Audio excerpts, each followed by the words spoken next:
কিরে ভাই, টাকাটা যখন দিতে পারবি না তো নিস কেন বলতো? তুই তুই বললি টাকাটা দিবি, 1 সপ্তাহ হয়ে গেল, টাকাটা দিসনি এখনো। কবে টাকা দিবি তুই আমাকে বল। তোকে ফোন করলে তুই ফোন ধরিস না, তুই কবে টাকাটা তুই কবে দিবি তুই বল আমাকে। না না, তুই আমাকে বল, টাকাটা কবে দিবি আমাকে। চুপ আছিস কেন? আরে কিছু তো বল।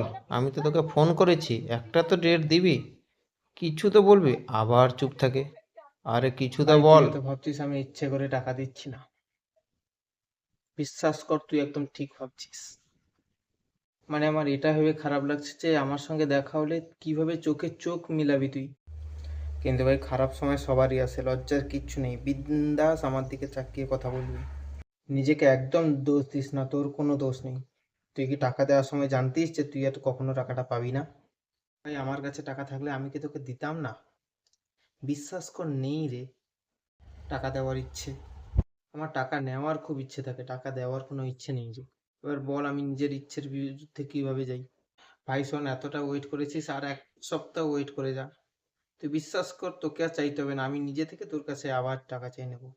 একবার যখন বন্ধুত্ব হয়েছে, টাকা চাওয়াতে আমার কোনো না নেই। শোন না ভাই, তো 10,000 টাকা না দিয়ে তুই কি ভাবছিস আমি খুব ফুর্তিতে আছি? না রে ভাই, আমিও খুব বিপদে আছি। দীঘাতে যাওয়ার কথা ছিল, ওটা ক্যান্সেল করে দিয়েছি। এখন কোথায় আছিস তুই? এখন মন্দারমণিতে আছি। মন্দারমণিতে সেই হোটেলটায় আছি রে, যেটাতে যে নিচে বড় সুইমিং পুল। বাড়িতে থাকতে পারছি না ভাই, এত কষ্ট। খেতেও পাচ্ছি না। বন্ধুদের সঙ্গে পার্টি করে করে দিন কাটাতে হচ্ছে, প্রত্যেক দিন পার্টি। ভাই টেনশনের কিছু নেই, তোর ব্যাঙ্ক অ্যাকাউন্টের ডিটেলসটা আমার হোয়াটসঅ্যাপে পাঠিয়ে দে। বিশ্বাস কর, আমার কাছে টাকা এলে আমি সবার প্রথম মন্দারমণিতে যাব, সুইমিং পুলে চান করব, তারপর তোকে টাকাটা থাকলে পাঠাবো। না না, তুই আমার টাকাটা কবে দিবি বল।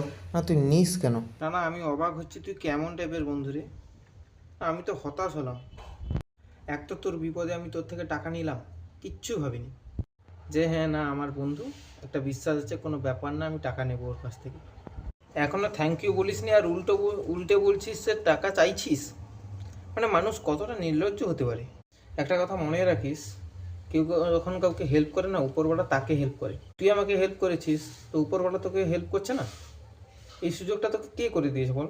আমি চাইলে অন্য কাউকেও তো বলতে পারতাম, কিন্তু আমি চাইলাম না, উপরওয়ালা যাতে তোকে হেল্প করুক। ঠিক আছে, তোর ভুল হয়ে গেছে, আমি বুঝতে পেরেছি, আমি মানছি তোর ভুল হয়ে গেছে।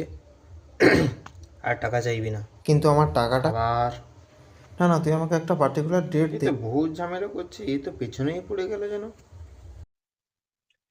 দেখ ভাই, আমি বলতে বাধ্য হচ্ছি, নেক্সট টাইম ধৈর্য না ধরতে পারলে টাকা দিস না।